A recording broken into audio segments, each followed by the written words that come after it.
Just in tonight, new video of alleged torture victims in Zimbabwe. These people say they were attacked, their bodies burned, their limbs broken because they didn't support President Robert Mugabe.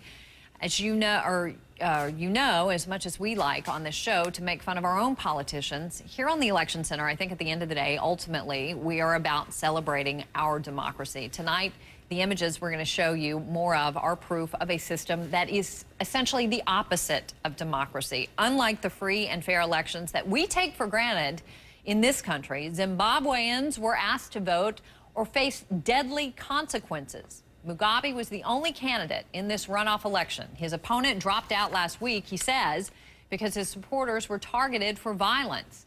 And today, you risked punishment, even death, if you didn't have this red ink-stained finger as proof that you had voted. Joining me right now to talk a little bit more about this is John Prendergast. He is co-chair of the Enough Project. It's an initiative to end genocide and crimes against humanity.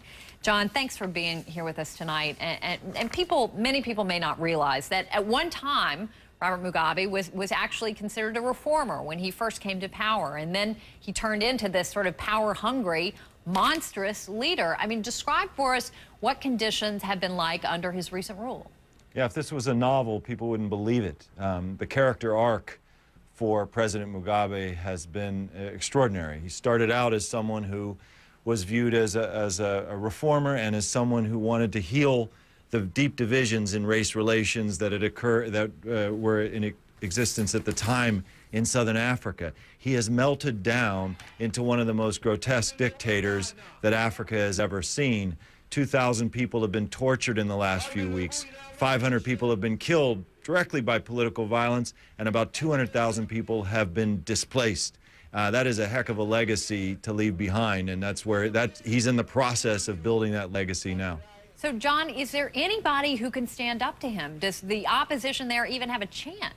No, I don't think so. I mean, I think the opposition tried to stand up to him. And imagine if in this country, a president decided suddenly that was sitting in power to go after the supporters of the opposition party, house to house, with lists of people who had voted for the opposition party, pulling these people out of their houses, beating them. 80-year-old women have been beaten in front of the entire community. People have had their lips cut off, ears cut off. It is a humiliation and a destruction of the idea that one can dissent from the ruling party's ways, from support for Robert Mugabe. And so they're really, I mean, they've tried to stand up to him, and this is the fate.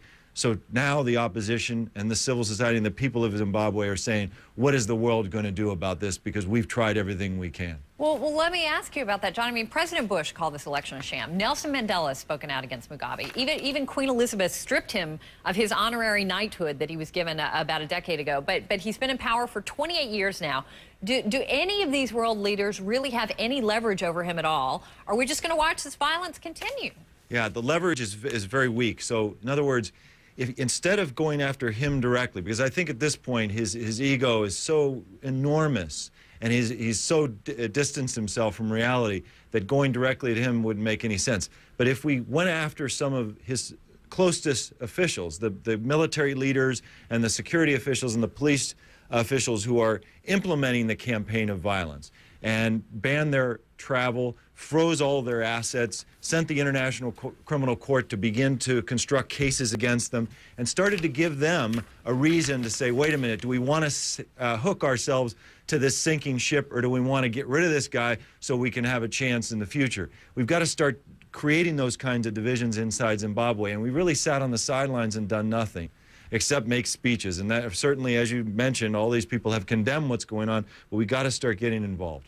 John, it's an important story. Thanks for coming on and talking to us about it tonight. Really appreciate it. John Prendergast.